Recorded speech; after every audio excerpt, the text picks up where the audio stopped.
Bom dia a todas. Todas. Não temos nenhum varão, só um varão lá nos dando assistência. Paz do Senhor, queridas. Vocês já viram a minha apresentação ali? Vocês viram? Só quem é mais antiguinho vai entender a piada. Eu continuo a mesma, mas os meus cabelos, quanta diferença. Quem sabe do que eu estou falando? Isso, mas é uma propaganda que é lá da minha época, de quem tem aí os seus 40, 50, né? Que falava assim, eu continuo mesmo, mas os meus cabelos, quanta diferença, né? Mas, gente, não é isso que importa, né? O que importa é o que a gente vai fazer, o que a gente vai conversar aqui. Vocês viram, né? Meu nome é Rome, eu sou psicóloga.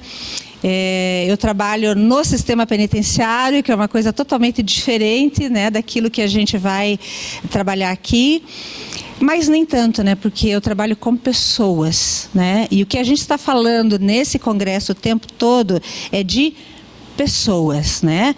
Uma igreja, ela só pode ser uma igreja transformacional, e o objetivo dela ser essa igreja é para atingir pessoas e para atingir todas as pessoas.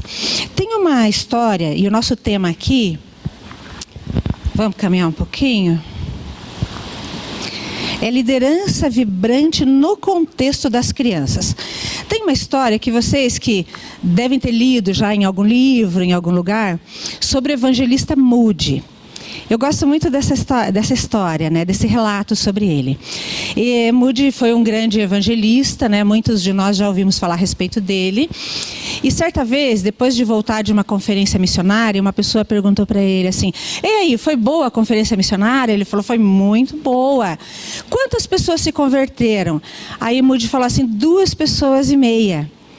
Então a pessoa disse, eu entendi. Então foram 2 adultos e uma criança? Ele falou, não. Foram 2 crianças e um adulto.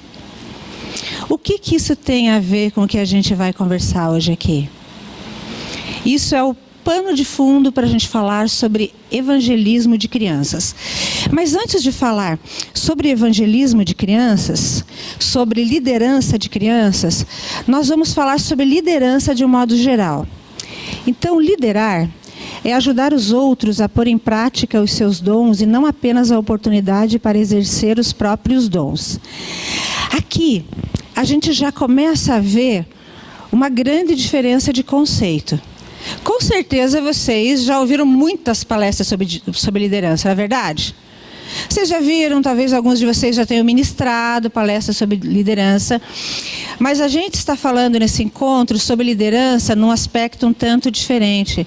A gente costuma falar que, eu fui chamado, eu fui chamada, eu tenho ministério, né, para liderar crianças, ou de liderança, seja em que contexto for. Então, através desse ministério, o que eu vou fazer? Vou exercer os meus dons. Mas o que nós estamos vendo é que liderança vai um pouco além, ou seja, vai além de eu exercer os meus dons. Eu estou exercendo e praticando os meus dons como uma oportunidade de eu usar esses dons que Deus me deu. Mas além disso, de eu levar os outros a exercerem, a descobrirem e exercerem os próprios dons. Vocês veem a diferença? Essa liderança, ela não está focada nos meus próprios dons. A liderança da qual nós vamos falar e que nós estamos falando está focada em exercer os meus dons, os dons que Deus me deu, em benefício dos outros, levando os outros a exercerem também os seus dons. Nessa visão de igrejas transformadoras, o que nós precisamos? Precisamos de pessoas, são pessoas que fazem a igreja, somos nós que estamos aqui que fazemos a igreja. E uma visão, ela nunca vai atingir a igreja, ela nunca vai se concretizar se ela não passar primeiro pelos seus líderes. Então vocês que estão aqui, eu que estou aqui, temos um papel crucial para que essa visão, ela saia de uma palestra e ela se torne uma realidade. Né? Então, antes de falar exatamente sobre a liderança no ministério com crianças, que eu entendo que é fundamental e é estratégico para o crescimento e para o desenvolvimento da igreja, nós vamos falar um pouquinho sobre o que é uma liderança vibrante. O que é esse líder transformacional, né? Como eu falei, a gente sabe o que é ser líder, a gente está numa liderança. Mas qual é a diferença? Qual é o ponto dessa liderança que diferencia daquela liderança que nós costumamos a exercer? Nós vamos caminhar um pouquinho nesse sentido. Características, algumas das características de um líder vibrante. A primeira é que ele ama profundamente as pessoas, né? E é interessante porque isso é uma coisa óbvia. Como é que eu vou ser líder se eu não amar as pessoas? Como é que eu vou ser um líder de crianças se eu não amar as crianças? Mas, meu irmão, minha querida, não basta amar as crianças. Eu tenho que amar a humanidade. Eu tenho que amar as pessoas, todas as pessoas. E nós vimos um pouco disso na fala do pastor Eleilton. Quem são todas essas pessoas? São todas. São as crianças que vêm de todos os lugares, que vêm de todas as camadas sociais. É o contexto onde vivem essas crianças, são os pais dessas crianças, a família dessas crianças, o mundo onde essa criança está inserida, né? O nosso amor pela criança só será autêntico se nós amarmos os seres humanos, todos os seres humanos. Nós vivemos dias onde a intolerância tem sido um valor pregado, inclusive, dentro das igrejas. Que você ama aqueles que são bons, aqueles que são direitos, aqueles que são corretos. Eu estava vendo uma reportagem ontem, uma notícia que dizia assim que o delegado tinha se empenhado por elucidar um crime, porque se tratava, a vítima era um adolescente, de um adolescente bom e que não tinha motivo para se envolver em brigas. E se aquele adolescente não fosse um adolescente tão bom, então ele merecia morrer? Se ele tivesse se envolvido numa briga, então não precisava a justiça se empenhar para resolver aquele caso? Por que eu estou falando desse exemplo? Nós precisamos amar todas as pessoas. Nós não podemos escolher se é a criança limpinha, bonitinha, cheirosa, se é o cidadão correto, honesto, de bom caráter, se é a mulher decente, e coloco aspas aqui, honesta. Nós temos que amar todas as pessoas indistintamente. E o líder, esse líder vibrante, é isso que ele faz. Ele segue o exemplo de Jesus, que amava e convivia com todas as pessoas. Por quê? Porque Jesus veio para todas as pessoas, porque a essência de Jesus é o amor. Por isso Jesus amava as pessoas, porque ele era o verdadeiro amor. E ele amava e demonstrava o amor dele para que nós fizéssemos a mesma coisa. Então, a primeira característica muito importante de um líder transformacional é que ele ama as pessoas e ele ama todas as pessoas. Ele é chamado, ele é vocacionado. Ele sabe que ele é movido que ele é chamado para mover as pessoas para um encontro genuíno e real com Jesus. E é interessante que essa vocação, esse chamado do líder, ele arde no coração do líder. Ele ama liderar. Liderar dá trabalho? O que vocês acham? Dá trabalho? Você ter a responsabilidade nas tuas costas, porque é assim, se as coisas vão bem, teve um contexto que ajudou as coisas a darem certo. Mas se as coisas vão mal, logo isso cai nas costas do líder. Não é verdade? Mas o líder não se importa com isso, porque ele ama estar à frente, ele ama servir, ele ama fazer o que ele tem que fazer. Por que ele ama isso? Por que isso arde no coração dele? A vocação, porque ele ama as pessoas. Então, se nós amamos as pessoas, a vocação, o chamado, ele vai arder no nosso coração também. João 20:21 diz: eu vos envio como o Pai me enviou. Então, assim como Jesus foi chamado, nós fomos chamados e vocacionados, não foi pelo pastor da igreja, não foi pelo ministério local, ele apenas foi um instrumento de Deus. Nós fomos mandados, nós somos chamados e vocacionados pelo próprio Jesus Cristo. E aí, nós fomos também chamados para desenvolver os seus dons, ou os nossos dons, e para levar os outros a descobrirem e colocarem em prática os seus dons. Foi o primeiro ponto que nós colocamos lá, a respeito do que define verdadeiramente uma liderança. Então, se nós temos essa vocação para liderar, nós temos que levar essa vocação não apenas para que a gente exerça um comando, para que a gente organize atividades, para que as coisas funcionem bem, ou para que a gente seja reconhecido como um líder. O objetivo maior é, através da nossa liderança, levar as pessoas a desenvolverem os seus dons, inclusive o dom de liderança, né? Porque a gente não está aqui na liderança para fazer discípulos, para fazer seguidores de nós, mas para capacitar pessoas para que elas, num outro momento, possam também se tornar lideranças. Então, esse líder, ele não está focado nas suas habilidades, nos seus dons, naquilo que ele é capaz de fazer, mas naquilo que ele pode ajudar o outro a desenvolver. Vocês percebem a diferença? 1 Pedro 4:10 diz: administre aos outros aquilo que você recebeu. Então, esse líder, ele é generoso, né? Ele não faz para si, mas ele faz para os outros e pelos outros e para o crescimento dos outros. O quarto ponto que nós podemos destacar desse líder é que ele não tem receio de perder espaço, e vamos colocar junto com esse espaço aqui a palavrinha poder. Como nós temos visto líderes com uma visão equivocada a respeito de liderança. A gente aprendeu, e isso vem da nossa cultura, até de igreja, que liderança é cargo, não é? Então, se eu sou líder, eu tenho que ocupar um cargo de liderança na minha igreja. Ah, se o pastor me tirou da liderança. Ah, se o pastor me tirou o cargo, então agora eu não vou mais exercer esse ministério de liderança, porque a gente acha que a liderança, ou que qualquer ministério, está atrelado a cargo. Meu irmão, minha irmã, eu fico falando meu irmão porque, né, é o costume da gente. Minhas queridas, se você é chamada, se você é vocacionada para liderar, se o teu ministério é de liderança, seja em que área for, ou outro ministério que Deus tenha te dado também, que pode não ser de liderança, o ministério está em você. Deus vai agir e vai permitir que você desenvolva esse ministério, independentemente de você ser o líder do ministério ou não ser o líder do ministério. Porque vocação é uma coisa que está dentro de você, que não depende do lugar onde você está, que não depende do contexto, que não depende das pessoas. É o mover do Espírito Santo através da sua vida. Então, o verdadeiro líder, ele não está apegado ao cargo. Ah, mas eu não sou líder, eu tinha tantos planos para exercer aqui, para fazer, não vou fazer, porque outra pessoa é líder, e daí?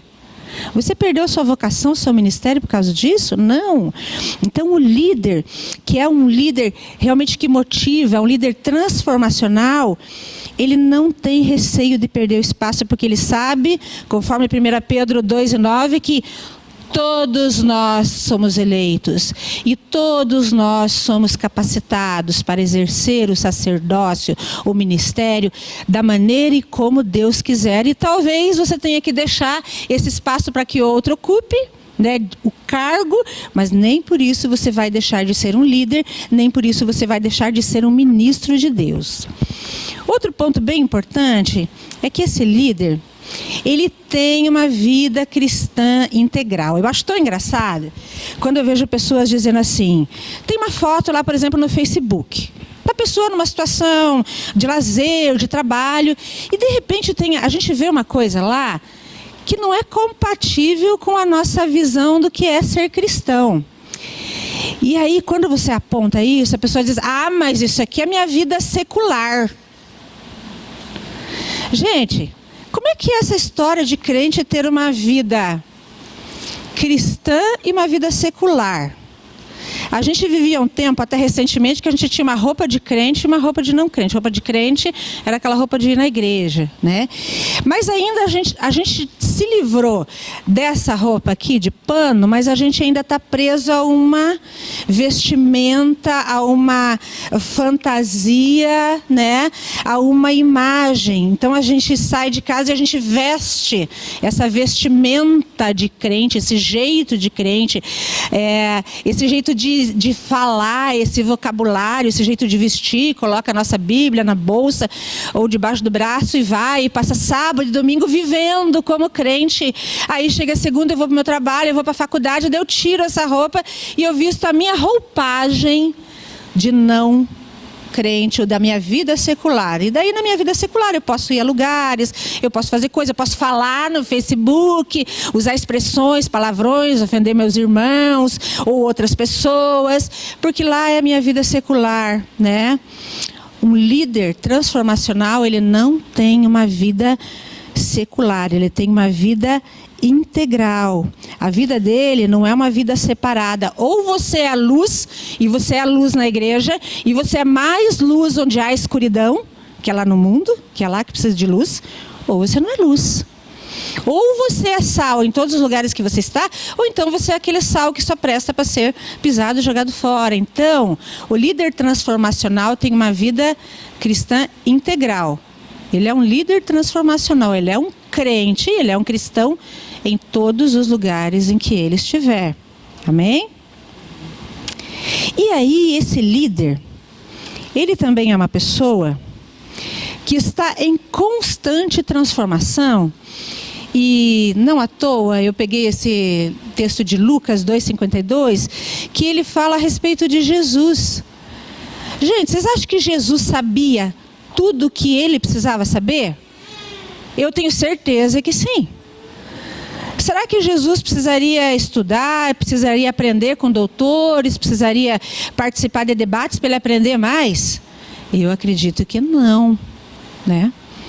No entanto, a palavra de Deus diz que Jesus, ele crescia em dois aspectos. Ele crescia espiritualmente, ou seja, ele crescia em graça, e ele crescia no aperfeiçoamento pessoal, ele crescia em sabedoria.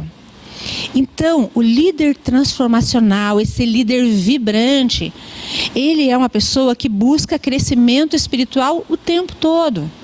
Não é só quando ele vai preparar uma aula, uma palestra, vai organizar um evento, vai sair na comunidade, falar com aquelas crianças, vai reuni-las em alguma situação. Não, ele é uma pessoa de oração, de leitura da palavra. E por que ler a palavra e por que orar? Porque é através da leitura da palavra, é através da oração que Deus vai nos transformando, que Deus vai nos modelando, que Deus vai nos ensinando a cada dia. Então, nós temos que ser pessoas dispostas e viver em busca desse crescimento espiritual, se nós queremos ser líderes que fazem diferença mesmo. Aí você pode pensar, eu sou uma pessoa muito espiritual, eu leio a Bíblia, eu oro, eu faço jejum, eu levo uma vida extremamente piedosa e o Espírito Santo me ensina, ministra diretamente a mim. Tem gente que acha isso, né? Que assim, se eu tenho contato com Deus e Deus comigo, eu estou em comunhão, então é direto dali, de lá para cá. Eu não preciso de livro, eu não preciso de vídeo, eu não preciso de curso, eu não preciso de palestra, eu não preciso de nada. Graças a Deus que vocês não pensam assim, né? Que se vocês pensassem, vocês não estariam aqui, né? Mas esse líder vibrante, ele busca constantemente o aperfeiçoamento pessoal. Aquela pessoa que pensa assim, eu já participei de tanto congresso, eu já vi tanta coisa, já li tanto livro, mas quem sabe tem uma coisinha lá que aquela diaconisa vai falar e que aquilo eu não tinha visto ainda. E aí eu vou aprender. Infelizmente o que a gente vê muitas vezes é o contrário. Quantos crentes vocês já viram falar assim, o que eu vou aprender com 50 anos de igreja? O que eu vou ouvir num congresso desse que eu não tenha ouvido já? O que eu vou ler nesse livro que a palavra de Deus já não tenha revelado para mim? O que é essa, numa palavra do sul, piazada ou molecada? Como é que se fala aqui? Menino? Ou essa meninada vai me ensinar se eu já nasci na igreja, estou aqui há 50, 60 anos? O líder transformacional, graças a Deus, ele não pensa dessa maneira.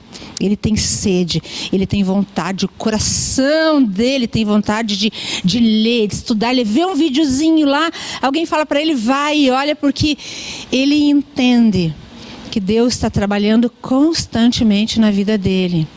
Ele entende que ele não é uma obra pronta. Nós não somos uma obra acabada.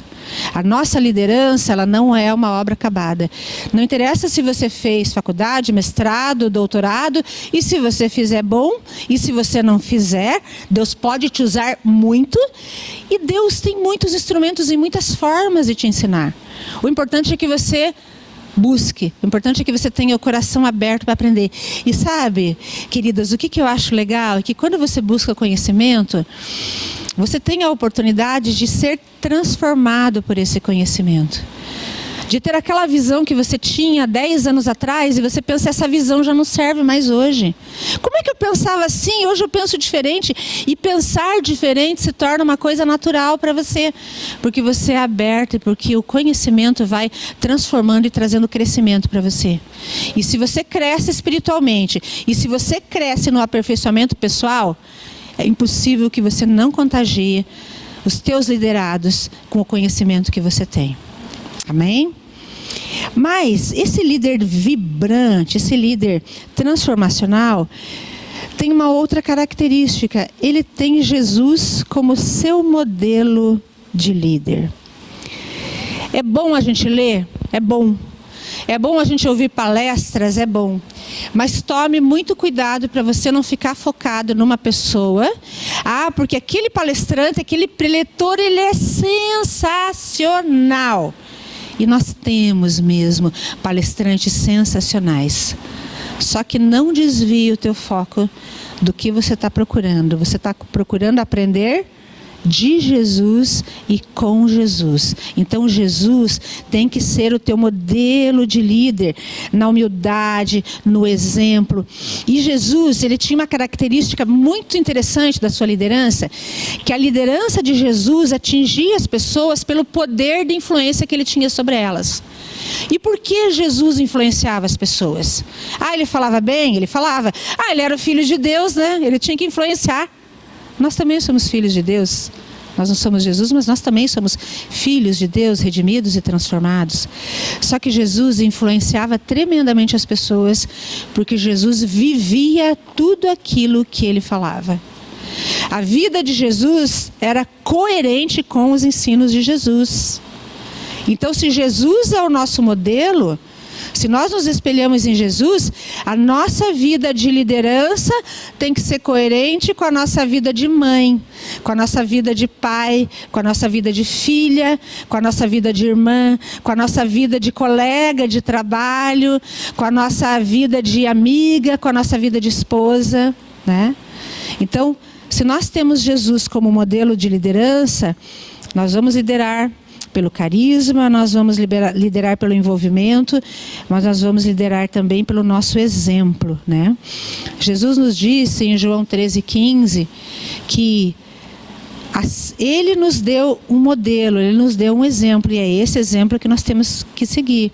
E Pedro ainda nos diz que nós temos que seguir as pegadas de Jesus. Onde Jesus andou, eu tenho que andar. Então, gente, aqui não cabe arrogância.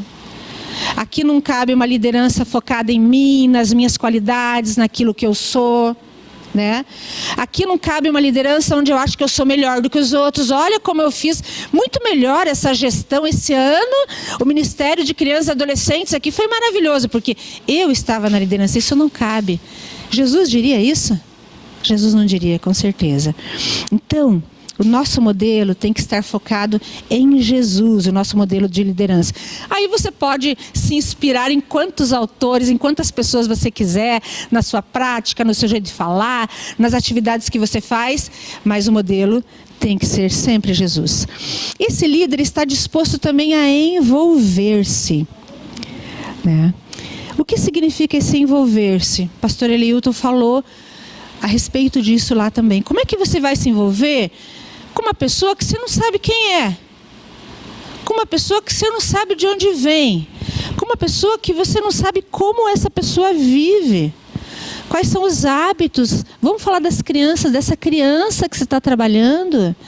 Em que situação ela vive? Quais são os seus problemas? A gente está vivendo uma situação hoje, e vocês talvez vão atestar lá na experiência de vocês, que chegam crianças para nós, de fora da igreja, e talvez infelizmente algumas até de dentro, que vivem situações de abuso sexual.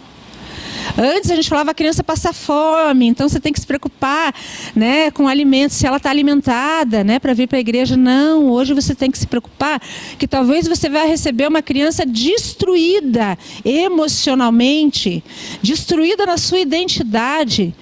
E a gente tem como adivinhar? Não tem. Mas a gente tem como se envolver com essas crianças e entender por que talvez essa criança é tão arredia, é tão difícil, é tão complicada, ou é tão fechada, ou fala pouco, ou não vem, ou, né, não se envolve com outras pessoas. Né? A gente precisa tentar entender as necessidades e os problemas dessas crianças, dessas pessoas que a gente lidera. Não é só, não basta, para ser uma igreja transformacional, você não pode esperar as pessoas virem aqui e tratar delas em 50 minutos, em 1 hora e 2 horas e mandá-las de volta para fora. Porque a visão transformacional é aquela visão que nos leva a nos envolver e saber que o mundo dela não é só o que ela vive aqui, é o que ela vive lá fora. O que ela vive lá fora está influenciando nela aqui, nessa criança, é a identidade dela, é a identidade dessa pessoa. Jesus, ele demonstrava isso quando ele se preocupou, por exemplo, quando Lázaro morreu. Jesus sabia que ele tinha o poder de ressuscitar Lázaro, não sabia? Jesus sabia que se ele não quisesse ressuscitar, não fosse o plano dele, ressuscitar Lázaro naquele momento, Lázaro ressuscitaria, né, no dia da ressurreição dos justos. Mas Jesus se comoveu, chorou, foi lá e chorou com as irmãs de Lázaro. Entendeu o sentimento delas, ele podia repreender e dizer assim, mas por que vocês estão chorando, né? Mas ele se envolveu. Quando a multidão seguia Jesus e eles estavam com fome, eu pensaria talvez humanamente, mas por que essa multidão sai para um deserto sem levar uma sacolinha de lanche? Sem levar nada? Vão passar o dia inteiro seguindo, vão para casa, vão comer, depois vocês voltam para o segundo turno na parte da tarde. Mas não foi assim que Jesus agiu. Ele se importou, ele se envolveu e ele providenciou o alimento também. Quando aquela mulher pega em adultério, estava pronta para ser apedrejada. Eles tinham uma lei. E nessa lei dizia que mulher pega em adultério seria apedrejada. Ponto. Por que ele precisava se envolver, gente? Era só deixar cumprir a lei. Primeiro por várias coisas que a gente não precisa nem repetir, mas a gente vai repetir, porque a própria essência de Jesus é o amor. Mas porque os problemas daquela mulher também diziam respeito a ele. Mesmo ela sendo uma mulher adúltera, mesmo ela sendo uma mulher pecadora. E aqui eu digo, quando eu falo a palavra mesmo, eu já estou sendo preconceituosa, porque por que mesmo ela sendo adúltera, mesmo ela sendo pecadora? Jesus veio para todos e Jesus veio para aquela mulher. E Jesus precisava entender aquela mulher, conversar com aquela mulher, para que ele pudesse levar a palavra de salvação para ela. Então, eu vou dizer para vocês, se vocês entendem o que é ser um líder transformacional, e se vocês estão dispostos a se envolver, eu vou dizer para vocês que vocês vão ter muito mais trabalho. Porque é muito mais fácil fazer um evento decorado, bonito, lindo e maravilhoso, cheio de balões e de coisas, distribuir um convite bonito, trazer essas crianças, elas comerem guloseimas, você falar uma mensagem ali toda ilustrada, elas saírem de lá encantadas, você ministrar a aula, uma aula extremamente bem preparada nos sábados de manhã, ou você sair para essa comunidade, levar alguma atividade, uns panfletos, uns presentes para essas crianças. Se você não se envolve, porque o teu trabalho termina ali. Mas se você se envolver, você vai ter muito mais trabalho. Você vai ter que participar da vida dessa criança. E você vai ter que agir. Porque não adianta eu saber que uma pessoa não tem alimento. Adianta? Ela está com fome. Se eu não estiver disposta a dar pão. Da mesma maneira, se eu sei que essa criança tem problemas sociais, emocionais, pessoais e familiares, eu saber não vai fazer diferença nenhuma se eu não estiver disposta a ir lá e agir na solução também. E esse líder também, outra característica dele é que ele concilia habilidades com necessidades. O que quer dizer isso? Ele tem suas habilidades, ele tem. Mas ele não está preocupado com as habilidades que ele tem apenas.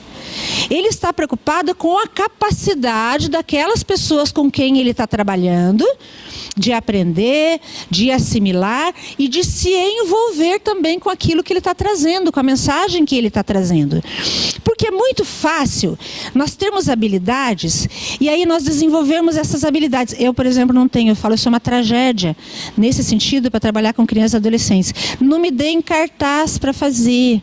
Não me peçam para fazer uma lembrancinha. E eu vou nos programas do Ministério de Crianças e Adolescentes e eu falo, meu Deus, o trabalho que deve ter dado para fazer isso aqui. E sabe o que as desaforadas das professoras dizem para mim? Trabalho nenhum, foi tão fácil. E eu não consigo fazer porque eu não tenho essa habilidade. Isso não é uma habilidade que eu tenho. Eu tenho algumas outras habilidades. Mas às vezes nós estamos preocupados com habilidades. É essencial essa habilidade que as pessoas têm com coisas manuais. Eu não tenho. Mas eu tenho outras habilidades que eu posso desenvolver junto com as crianças, junto com os adolescentes. E talvez essa pessoa que tem essa habilidade não tenha a habilidade de falar. Mas o que importa não são as habilidades que nós temos. O que importa aqui são as necessidades daquela criança que veio até nós. O foco não está na minha habilidade, naquilo que eu posso fazer, nos meus talentos, nos meus dons, nas minhas capacidades, na minha grande formação. O foco está: o que os meus liderados precisam? Qual é a necessidade dessas crianças nesses momentos? A gente vai ver que Jesus, que é o nosso modelo de líder, não tinha um modelo pedagógico fixo. Eu vou chegar lá e vou dar uma palestra. Depois dessa palestra ou dessa mensagem eu vou fazer um apelo. As pessoas levantarão a mão e me aceitarão. Imagina aí, vocês me aceitam. Que legal, né? Eu aceito você e tal. Jesus podia fazer isso, mas Jesus entendia que em cada contexto e em cada situação, ele precisava usar uma estratégia. Queridos, queridas, não é que vocês têm que conhecer todas as estratégias. Jesus usava perguntas retóricas, ele usava histórias, ele usava conversas, ele usava uma que a gente conhece, acho que é a mais popular de Jesus. Qual que era? Qual que era o método de Jesus mais popular para se comunicar com as pessoas? As parábolas. Jesus usava as parábolas. Jesus usava dramatizações, discussões, exemplos. Jesus era mestre, né, gente? E talvez você diga assim, mas eu não sou como Jesus. Como é que eu vou usar? Será que Jesus chegava lá e ele pensava assim, para esse povo aqui eu vou usar uma parábola. Para esse povo aqui, eu vou fazer um teatrinho, uma dramatização. Para esses aqui, eu vou fazer uma palestra. Eu vou falar aqui durante 30 minutos, meia hora. Não. Jesus era direcionado pelo Espírito Santo. Eu sou direcionada pelo Espírito Santo. Vocês são direcionadas pelo Espírito Santo. Se preparem, estudem, busquem conhecimento, tenham comunhão com Deus. Mas o Espírito Santo dará para vocês, no momento, a forma como vocês devem comunicar aquela mensagem que é a mensagem dele. E que você tem que estar focado na mensagem. Mas ele vai comunicar qual é a melhor estratégia naquele momento. Então, não se preocupe, senão você vai ficar apavorada e vai pensar assim, mas como que eu vou desenvolver tantas estratégias se eu não tenho essa habilidade? Coloque as tuas habilidades, coloque os teus dons a serviço de Deus e ele vai usar da melhor forma no momento necessário. Esse líder ainda exerce o ministério como um ato de servir, né? O que é exercer o ministério como um ato de servir? É exercer o ministério focado nas necessidades dos outros, no bem dos outros, nos dons que os outros terão a desenvolver e não apenas focado em mim. Então, gente, aquela ideia de que, eu tinha falado num outro momento lá, o meu ministério é um cargo, essa ideia está totalmente errada. Se você pensa que você vai exercer o ministério para você estar em destaque, em evidência, para você poder mandar em alguma área da tua igreja, para você ter voto ou voz no conselho, a tua motivação está sendo equivocada. Porque ministério e liderança não são exercícios de poder, são exercícios de serviço. A própria palavra ministério, ela tem a ver com a palavra diaconia, que significa serviço, servir aos outros. Ah, mas eu posso servir dando uma palestra, eu posso servir organizando programas, eu posso servir fazendo um programa de evangelismo. Pode, mas servir também, às vezes, é limpar o chão, é juntar os copinhos, é cozinhar, é atender outras necessidades, né, que o ministério e que a liderança precisam de nós. Então, o líder não pode estar num pedestal. Se ele estiver num pedestal, ele não é um líder vocacionado por Deus. E a última característica desse líder, porque depois eu vou falar mais especificamente das crianças, é que ele tem a missão como prioridade. Em João 17,4, Jesus disse assim para o Pai: eu te glorifiquei na terra, completando a obra da qual tu me encarregaste. Gente, vocês acham que Jesus curou todas as pessoas que precisavam ser curadas? Vocês acham que Jesus ele venceu o Império Romano, que era aquilo que os judeus esperavam que ele fosse fazer? Que frustração, né? Eles achavam que ele seria um rei que viria em glória, majestade e poder para derrubar o império. Ele não derrubou. As pessoas que estavam mortas, a grande maioria delas continuaram mortas, enterradas, como estão até hoje. As pessoas que precisavam de cura, muitas delas passaram pelo caminho de Jesus. Mas ele curou todas as pessoas doentes de onde ele passou? Não. No entanto, ele diz: eu te glorifiquei na terra e cumpri a missão que o Senhor me deu. Puxa, mas como é que foi essa missão? Jesus, ele tinha um foco, ele sabia qual era a sua missão. E qual era a missão de Jesus? Qual era a missão que ele recebeu do Pai? Qual era a missão? Qual era a missão de Jesus? Ele veio para salvar a humanidade. Ele tinha que nascer de mulher, ele tinha que viver aqui como um homem, ele tinha que padecer aquele sofrimento, ele tinha que conviver com as pessoas durante aquele curto período que ele conviveu de ministério, ele tinha que morrer e ressuscitar para dizer: assim como eu morri e ressuscitei, vocês, aqueles que forem transformados, que aceitarem o meu sacrifício, pela graça de Deus, vocês também ressuscitarão um dia. Ele nos deu essa certeza através da vida dele, mas Jesus, ele tinha um foco, ele tinha uma missão que era salvar a humanidade. Ele fez muitas coisas, fez, mas ele não fez tudo. E nós também temos que pensar assim na liderança. Você vai se frustrar, muita coisa você não vai conseguir fazer. Chega no final de um ano, ou de um período, ou de um evento, ou de uma situação, e você vai dizer: eu esperava tanta coisa e eu não consegui fazer. Quer dizer que você não fez aquilo que tinha que ser feito? Não. Quer dizer que as tuas limitações impediram de atingir o objetivo? Não. Quer dizer que você tem que ter prioridade clara, você tem que olhar para essas prioridades e dizer: eu vou continuar fazendo e eu vou continuar focada nisso. E não vou conseguir fazer sempre aquilo que eu queria fazer. Mas o importante é que a missão tem que ser a nossa prioridade. Não os eventos, não o calendário, não as outras coisas. Tendo essas características do líder em mente, qual é o nosso objetivo ao liderar crianças? Onde nós queremos chegar com elas? Vocês lembram daquela historinha de Moody lá no começo? O que ele quis dizer? Quando ele disse que 2,5 pessoas foram salvas, e essas pessoas não eram 2 adultos e uma criança, eram 2 crianças e um adulto. O que ele quis dizer? Quem tem um palpite para nós aqui? Levanta a mão e eu levo o microfone. Ah, se eu levar o microfone vocês não vão falar, né? Vocês estão tímidas agora. O que será que ele quis dizer? Essa fala de Moody, na verdade, ela é o pano de fundo que nos faz entender por que nós devemos liderar crianças. Crianças são pessoas. Crianças são pessoas inteiras.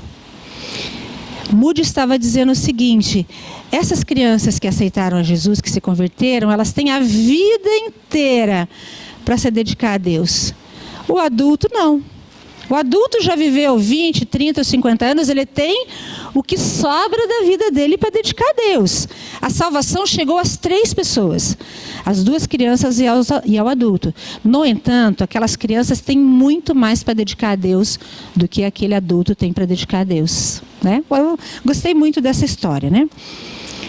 Por que você é o líder de criança, será, hein? Eu fui chamado, vocacionado, eu tenho foco na missão, eu me espelho em Jesus, né? Será? Às vezes a gente é líder de criança por alguns motivos que não são assim tão nobres. Não tinha ninguém que quisesse ser, daí o pastor falou, irmã, pega esse cargo aí, porque ninguém quer ficar no ministério de crianças. Aí, para não deixar o pastor na mão, vocês nunca viram isso acontecer, não, né? Você acabou pegando o cargo, né? Às vezes você já estava lá um tempão, queria deixar, o pastor falou, não deixa não, irmã, senão o que vai ser das nossas crianças? Pode acontecer isso, né? Pode acontecer que você queria se ocupar na igreja e você pensou, eu vou pegar um cargo, porque daí eu fico ocupada, daí eu tenho compromisso, eu tenho obrigação, aí eu chego na igreja às 9 horas da manhã, aí eu estou envolvida, é mais fácil para mim. Até pouco tempo atrás, a gente tinha essa mentalidade que dar cargos na igreja era uma maneira de segurar as pessoas na igreja. E como a gente se deu mal, né? E eu acho que a gente demorou para aprender, e tomara que a gente esteja aprendendo que cargo não segura ninguém. Que cargo, assumir uma função de liderança é para quem é vocacionado e já demonstrou responsabilidades e algumas habilidades, não todas, né? Mas tem gente que ainda pode aceitar a liderança por um motivo equivocado, porque não tinha ninguém, porque queria se ocupar, porque quer estar numa posição de destaque, né? Eu vou ser líder, eu vou fazer parte do conselho, eu vou mandar naquela parte ali da igreja, eu vou estar numa posição em que as pessoas vão me ver, vão me enxergar, as pessoas vão me dar valor, as pessoas vão reconhecer o meu valor. Ai, que pobreza, né? Até de falar isso dá uma dó, dá uma dorzinha no coração, né? Mas eu acho que tem uma coisa que ainda é mais complicada. Achou algo para fazer? E numa atualização do meu slide, eu tinha colocado, e eu vou falar para vocês.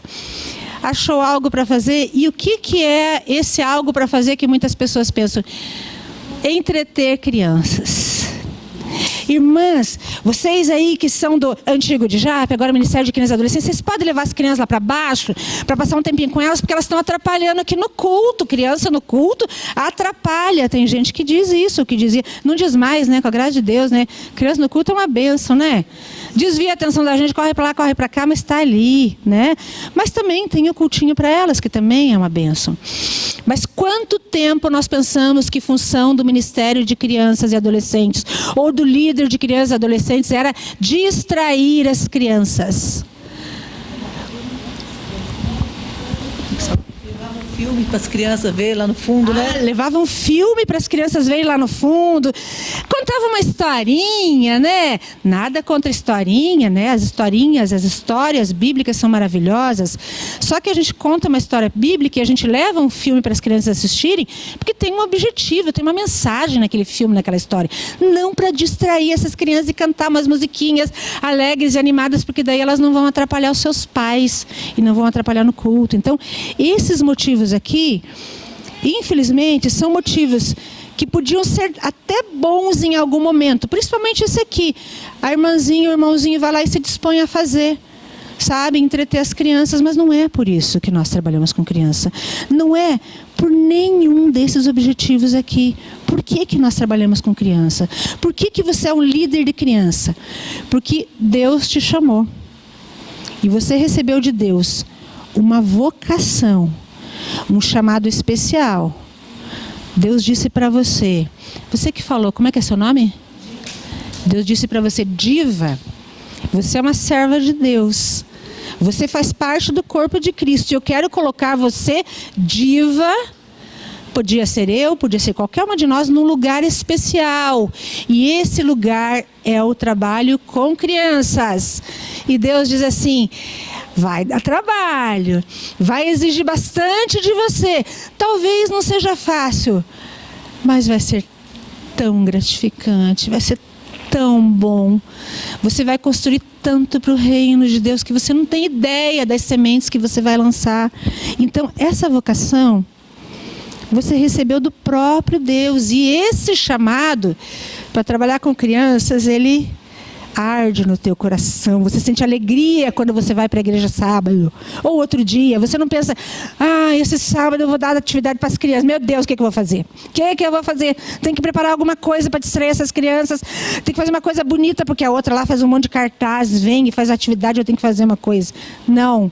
Você vai pensar, está chegando o sábado, eu vou encontrar com as minhas crianças. Está chegando o dia que nós programamos para fazer um programa de evangelismo. Hoje nós temos um PG com crianças. Que bênção, que alegria que eu vou me encontrar com eles. E as crianças sentem isso. E as crianças percebem esse amor que você tem nos seus olhos, nos seus gestos, nas suas atitudes. E quando eu vejo lá na minha região, eu sou da região sul, as programações que o Ministério de Crianças e Adolescentes faz, e às vezes não é pelo Ministério, às vezes pessoas fazem programas para crianças e adolescentes, e eu olho para cada coisa que eles fazem e eu digo, é muito amor. Tem que ter muito amor para gastar tanto tempo, para se empenhar tanto, para se envolver tanto. É muito amor. A missão é clara. Qual é a nossa missão com crianças? Não é entreter crianças, não. É levar crianças a terem as suas vidas transformadas. Essa é a nossa missão. Nós temos que levar as crianças a se reconciliarem com Cristo. Mas criança precisa se reconciliar? Precisa. E a gente vai ver isso. E os dons e talentos para serem exercidos, como a gente viu, em benefício dos outros. Né? Para que lideramos crianças, então? Primeiro ponto, então, o mais forte deles é porque isso é uma ordem de Jesus. Jesus disse, ide por todo mundo e pregai o evangelho a adultos. Adolescentes, a velhos, não, a toda a criatura. E criança é uma criatura de Deus. Então, criança, desde a pequenininha, lá no berçário, no maternal, ela precisa de Jesus. Então, todas as criaturas envolvem a criança. E Mateus 28, 19 e 20 diz que nós temos que não apenas levar o evangelho, mas ensinar a guardar todas as coisas que Jesus nos ensinou. Então, Jesus disse, vão, evangelizem todas as pessoas e ensinem elas a guardar aquilo que eu vos tenho ensinado. Criança tem uma extrema capacidade de aprender. Criança está no começo da vida dela. Criança aberta, criança receptiva. Então, por isso, nós temos que investir nas crianças. Crianças não são pequenos adultos. Então, a gente pensa assim, às vezes, eu acabo adiantando algumas coisas que eu vou falar na frente. A gente vai plantar aqui para depois colher mais tarde. Não, você está plantando aqui porque você vai colher mais tarde, mas você vai colher aqui. Você vai ter uma vida regenerada, uma vida transformada. Criança vai dar testemunho dessa mudança lá na casa dela, na vida dela. Ela vai sentir a alegria de ser uma pessoa regenerada. Uma pessoa que não é adulta, mas que é uma pessoa também. Nós também devemos trabalhar e liderar crianças para levá-las à regeneração e à reconciliação. João 3,5 diz que quem não nascer da água e do Espírito não verá o reino de Deus. Criança precisa nascer de novo. Embora a gente não batize crianças, nós só batizamos na idade em que ela tem consciência, em que ela tem arbítrio para decidir, mas nós semeamos a palavra e ensinamos enquanto elas são crianças. Ensinamos que elas precisam ser regeneradas e nascer da água e do Espírito. Né? Interessante que a Bíblia diz que quem não se tornar como uma criança não vai entrar no reino dos céus. Não é verdade? Por quê? Porque a criança é simples, a criança é humilde, a criança é confiante. A criança, ela não precisa se tornar como um adulto para entrar no reino dos céus. O dia que ela entender, que ela puder decidir, que ela puder fazer escolhas, ela pode entrar no reino dos céus? Não. A criança pode entrar no reino dos céus no momento em que ela entender e que ela receber a palavra e ela for regenerada. Mas o adulto, para entrar no reino do céu, ele não entra como adulto. Ele só entra se ele se transformar, ou se ele agir, ou se ele receber a palavra como uma criança. Humilde, de coração aberto, com pureza, com entendimento, com coração, com amor.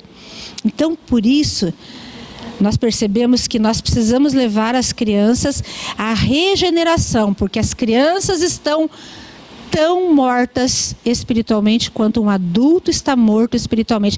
Mas a criança é tão pura. A criança nem teve oportunidade de cometer pecados.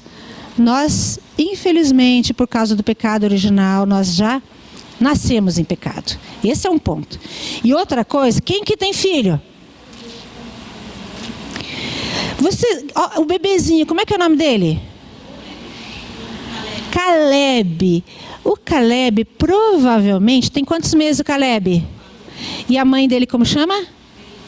O Caleb é filho da Neide com 4 meses. O Caleb já tem vontade própria.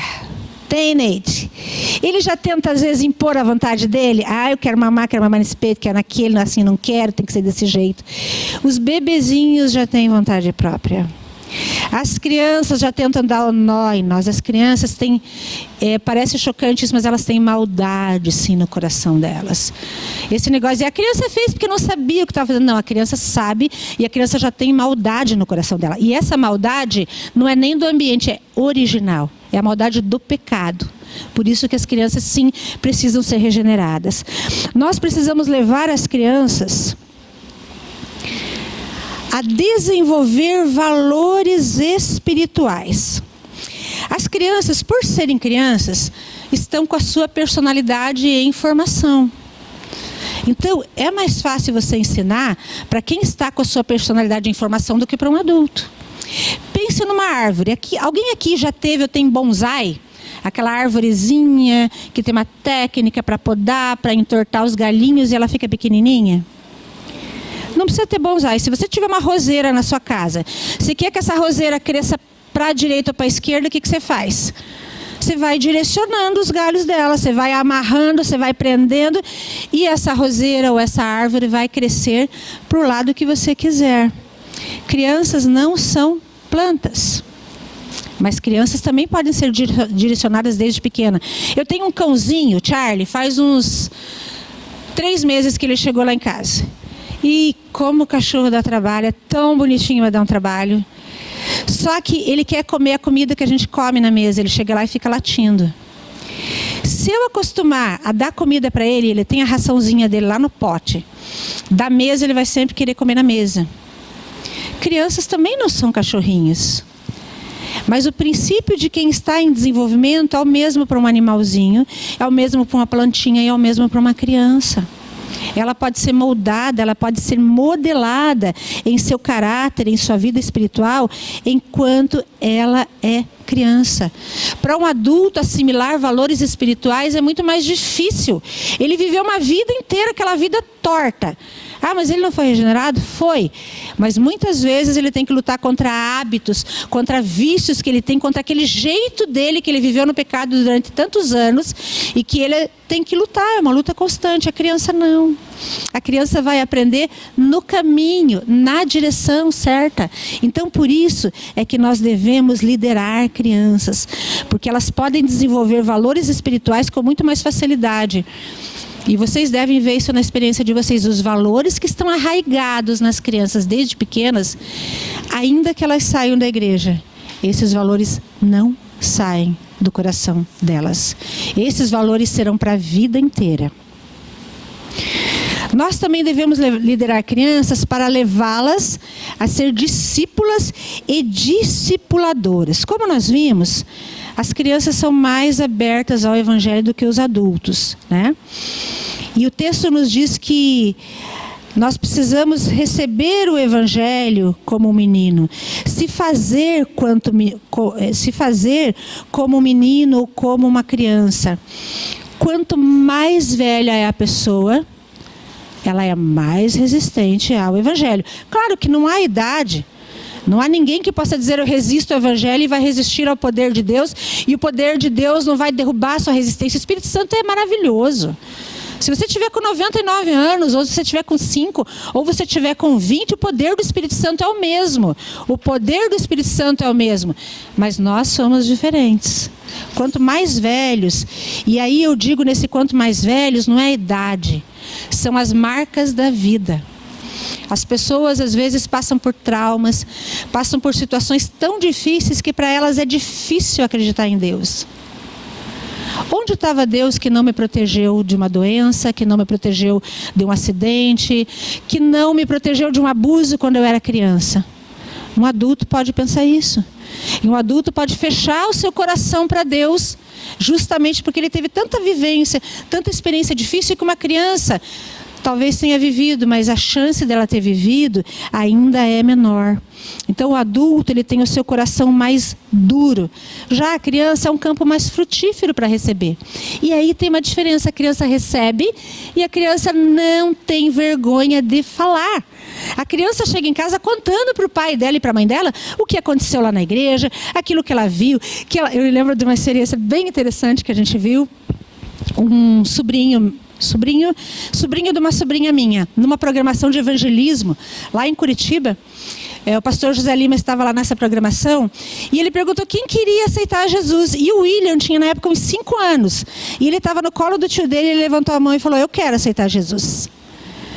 Aí eles foram todos para frente e o pastor Lima até ficou na dúvida se aquele pequenininho estava aceitando a Jesus. Ele falou: eu aceitei a Jesus. E o pastor Lima pegou ele no colo e perguntou se ele estava aceitando a Jesus e pediu que ele dissesse, né, que ele estava convidando Jesus para morar no coração dele. Ele chegou em casa e falou para a mãe dele assim: mãe, eu estava lá no programa com o tio e daí um homem lá na frente falou se alguém queria aceitar Jesus. E eu senti no meu coração a vontade de aceitar Jesus. E aí eu fui lá e aquele homem me pegou no colo e daí eu falei para todo mundo que eu tinha aceitado Jesus, né? O jeitinho que ele contou. O William tem 12 anos, o William está na igreja, né? A primeira coisa dele foi contar para a mãe dele o que tinha acontecido, né? Então, por isso, as crianças, além de ser discípulas, elas se tornam discipuladoras na igreja. E tem uma outra situação que a gente não costuma falar, pelo menos não com essas palavras. Discipular, evangelizar crianças e liderar crianças promove o avivamento na igreja. Mas como assim? Essa criança vai falar em línguas? Talvez. Eu fui batizado no Espírito Santo quando eu tinha 8 anos de idade, graças a Deus, né? Essas crianças vão profetizar. O que essas crianças vão fazer? Não sei. O que Deus vai fazer dessas crianças? Só que avivamento é muito mais do que profetizar, falar em línguas. Esse profetizar e falar em línguas é o resultado do avivamento em nós. Porque o que é avivamento? Avivamento é ação de Deus transformadora na nossa vida. O avivamento não deve acontecer na vigília, na programação, no culto, no congresso. O avivamento deve acontecer todo dia em nossa vida.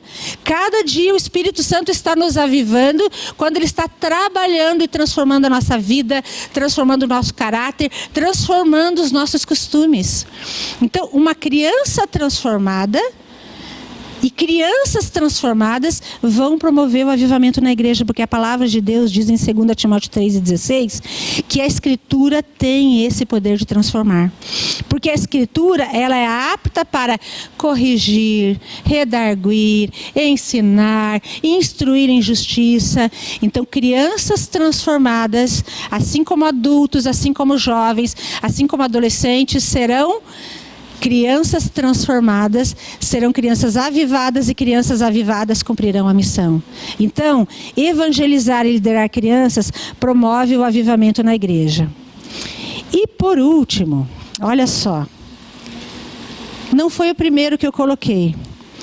Nós lideramos crianças para alcançar as pessoas próximas a elas. Nós lideramos crianças não é por causa dos pais das crianças. Não é por causa da avó das crianças, é por causa da criança. É a criança que precisa do evangelho na vida dela. Eu cresci numa concepção, e talvez na igreja de vocês tenha sido diferente, de que criança, você evangelizava a criança porque criança é uma isca. Para você trazer os pais. Aí você evangeliza a criança, logo os pais vêm. E é verdade que os pais vêm? Muitos vêm? Mas é verdade que muitos vêm. A irmã falou ali que não. Mas muitos pais vêm. Quantas famílias nós temos na nossa igreja que são fruto do evangelismo de crianças? Tem na igreja de vocês? Levanta a mão. Tem. Por quê? Por causa daquilo que nós falamos. A criança vai e ela fala. E ela conta o que aconteceu com ela. No entanto, é errado a gente pensar que a gente está evangelizando a criança por causa dos outros. A gente está evangelizando a criança, é por causa da própria criança. É ela que precisa do evangelho. Primeiro ela, depois ela vai levar. E isso é uma bênção. E essa bênção é que acaba alcançando pessoas próximas a ela, porque ela vai chegar em casa, ela vai contar, como o William fez. Eu vou ter que levar o microfone para poder ouvir a tua pergunta. Eu reproduzo aqui a sua fala, tá bom? Assim sai ali na gravação. Em relação à criança, eu sou da época que o Djap pertencia a Resofá. Nós pedimos que os pastores mandassem para nós, nessa época eu era no Rio de Janeiro, a lista de crianças da igreja. E teve uma igreja que mandou uma lista assim: não temos criança. Aí nós fizemos uma carta para o pastor e falamos assim: a sua igreja está pronta para correr. E a igreja que não tem criança está já julgada a morte. Sim, com certeza. A criança é a igreja de hoje. Com 30 dias ele devolveu a carta para nós assim: olha, eu entendi o que vocês falaram e na igreja que eu congrego tem 15 crianças que aceitaram Jesus. Amém. Hoje tem uma igreja maior do que era naquela época, neste mesmo local. Então a importância foi mostrar para esse pastor a importância de ter crianças na casa. Como é que é seu nome?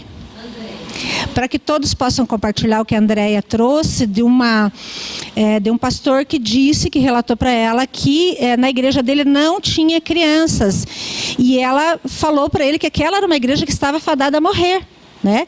E aquele pastor entendeu essa mensagem e algum tempo depois eles tinham 15 crianças. Ele entendeu que as crianças precisavam ser evangelizadas, as crianças precisavam da palavra de Deus. Obrigada pela tua colaboração. Então, esse é o motivo pelo qual nós evangelizamos crianças, por causa da criança. Agora, já te dou a palavra. Se a gente ainda tiver esse resultado, glória a Deus, amém. E frequentemente a gente tem esse resultado. Um exemplo bem claro a respeito disso é daquela menina que era empregada, na verdade ela era escrava de Naamã. Está ali no texto de 2 Reis 5, 1 a 19. Ela era uma menina que tinha fé e tinha conhecimento da palavra. E através daquilo que ela falou para a patroa dela, a respeito do poder de Deus que operava pelo profeta Eliseu, aquela palavra dela, de que Deus tinha poder de curar, levou a cura para o patrão dela, e aquele patrão que era um grande general do exército, Naamã, ele recebeu a palavra e a sua casa recebeu aquela palavra. E é interessante que a palavra de Deus diz que ele se tornou um crente verdadeiro. Pela palavra de uma menina que não era nem filha, que era uma escrava. Deixa a pergunta? Você quer falar aqui? Quer falar aqui no microfone? Então, você comentou que a criança não é uma isca para atrair os pais, né? Sim. Ela pode atrair os pais, mas o objetivo não são os pais, o objetivo é ela. Então, esse é o objetivo que eu quero falar. A gente tem um PG Kids da Iapemirim, e temos 17 crianças no PG Kids. Veio uma das mães das crianças a frequentar a igreja. A única que frequenta é a filha do irmão Jonas, que esse PG Kids é na casa dele, né? O irmão Jonas é no mundo. Então são 17 crianças que não frequentam, que os pais não frequentam. Olha que bênção. De vez em quando vão visitar, né? Amém. Mas é ali que está tendo um discipulado ali. Sim, sim. Como é que é seu nome? A Andréia está contando da experiência da igreja dela, onde eles têm um pequeno grupo com 17 crianças. E nem alguns pais até eventualmente vão na igreja, mas nem todos os pais vão na igreja. Mas o que importa é que essas crianças estão sendo discipuladas, né? E se os pais vierem, amém, mas elas estão recebendo a palavra. Amém? Então, assim, a consequência do evangelismo de uma criança é que ela vai se tornar um canal de bênção na escola, ela vai se tornar um canal de bênção para os pais dela, ela vai se tornar um canal de bênção hoje, ela vai se tornar um canal de bênção no futuro. Então, a primeira coisa, A criança precisa de transformação e reconciliação. O foco é a criança. Nós vamos levar a palavra para essa criança. Mas uma criança transformada pelo poder de Jesus, eu arrisco dizer que ela vai dar mais frutos e vai dar mais resultados do que um adulto transformado pelo poder de Jesus. Porque ela é espontânea, porque ela não tem medo, porque ela fala e porque essa palavra vai calar profundamente no coração dela. Então, vale a pena liderar crianças. Vale a pena fazer tudo aquilo que a gente faz, que às vezes dá um trabalho que é tão pequenininho, perto do resultado e perto da graça, que é ter uma vida transformada, ainda que seja uma criança, que não é meia vida, que é uma vida inteira e que tem uma vida inteira para dedicar a Deus. Então, finalizando, liderar crianças é um gesto de amor por elas, mas também é um gesto de amor e de obediência a Deus, porque é uma ordem de Deus. Que palavra nós vamos dar a esse desafio? Você está disposta a aceitar esse desafio de liderar crianças? E vejam bem, de propósito, eu não falei só de ministrar a lição para criança, fazer atividade para criança, é liderar. Criança tem uma vida integral, assim como jovens na igreja não precisam só do estudo que eles têm na classe, assim como nós adultos não precisamos só da escola bíblica e dos cultos, nós precisamos de vivência espiritual com a igreja. As crianças também precisam dessa vivência. Vale a pena e eu espero que vocês estejam dispostas a aceitar esse desafio. Amém? E se vocês quiserem agora, eu estou aberta para comentários, exemplos como esses. O nosso tempo eu não sei como é que ficou, alguém pode me dizer? Ah, tá. Então, para a gente finalizar, eu gostaria muito de contar com a participação de vocês e com a colaboração de vocês também. Às vezes vocês querem acrescentar mais alguma coisa, colocar uma visão de vocês a respeito disso, né? Ou às vezes até também dizer, puxa, na minha experiência tem sido diferente, eu acho que isso é bom.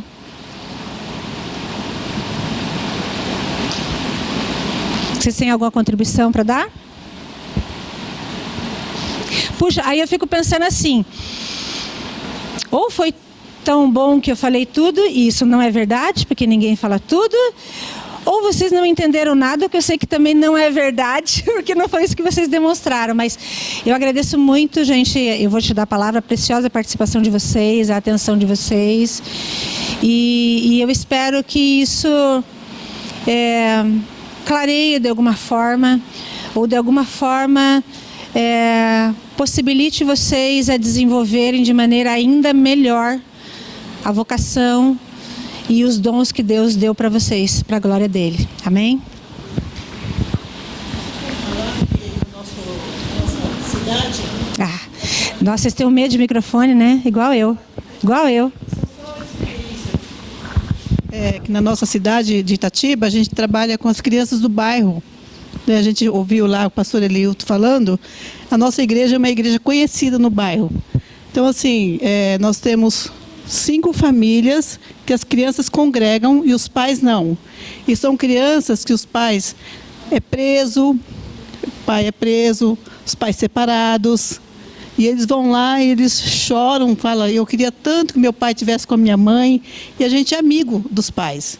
Então a gente pega as crianças da igreja, né, que eles são da igreja, mas os que têm os pais na igreja, e vai visitar. Vai lá e conversa com os pais. São pais que usam drogas, são pais que... E quando tem eventos na igreja, Dia dos Pais, Dia das Mães, culto especial, os pais estão tudo lá. Então são experiências que a gente tem. Eu vi uma irmã falando ali que também trabalha com crianças que os pais não congregam. Então a gente tem essa experiência de trabalhar com as crianças que não congregam.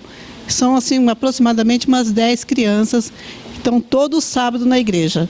Então a gente ensina crochê, ensina bolo, ensina torta, para segurar essas crianças, né? E a família reconhece a igreja como uma igreja acolhedora, né? Que acolhe seus filhos, né? Então são experiências que a gente vive com as crianças do bairro, que é muito, muito gratificante. Obrigada pelo teu relato, é linda. Linda experiência que vocês têm lá. E é interessante que a gente sempre trabalhou muito voltado para resultado, né? Então, assim, evangeliza a criança porque a criança vai trazer o pai. Quantos de vocês já viram aquela expressão assim, a gente ajuda essa família, não quer saber de nada de igreja, né? O bem que nós fazemos pelas pessoas, nós temos que fazer porque é uma ordem de Jesus, a gente tem que fazer. E o resultado que tiver é um fruto, que pode vir conforme a gente espera e pode não. Pode ser que esses pais depois acabem vindo para a igreja, acabem se convertendo. Mas essas crianças estão tendo uma oportunidade de transformação e de regeneração. E se ainda assim essas crianças não forem regeneradas, a igreja está cumprindo o seu papel com elas, que é de se envolver, que é de ir além, que é de pensar em todas as necessidades delas. E eu acho que é isso que nós temos que ter em mente. Sabe por quê, queridas? Porque quando a gente tem em mente que a nossa missão a primeira coisa, aquilo que nós queremos é levar o ser humano à regeneração. É isso.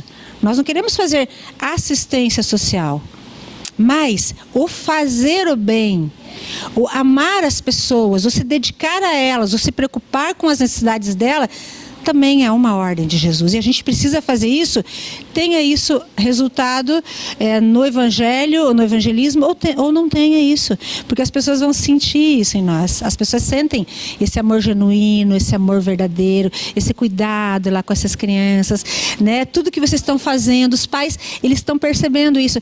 E será que em algum momento isso não vai chegar no coração deles? Eu acredito que sim. O carinho que os pais têm pela igreja. Sim. Uhum. Sim, que nem deles são, né? Por que estão se envolvendo, né? Os filhos nem são seus, né? Amém.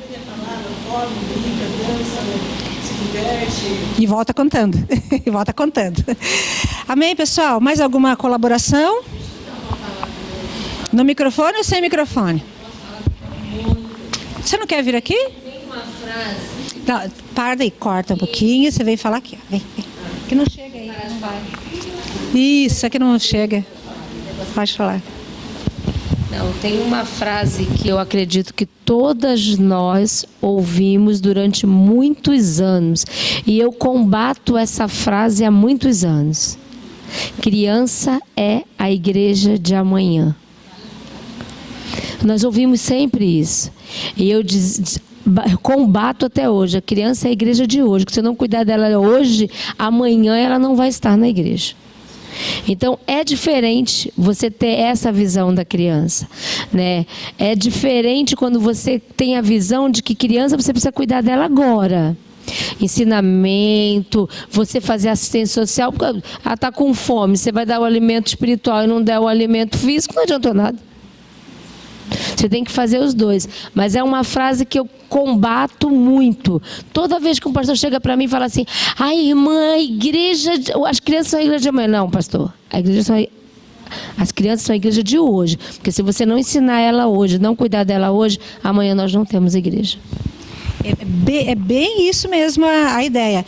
Você está evangelizando a criança porque ela precisa de Jesus hoje. Ela precisa da salvação hoje. E se ela for salva hoje, nós teremos igreja no futuro. Mas se as crianças não forem salvas hoje, que rumo nós teremos para a igreja no futuro? Né? Obrigada, gente. Deus abençoe vocês. É isso.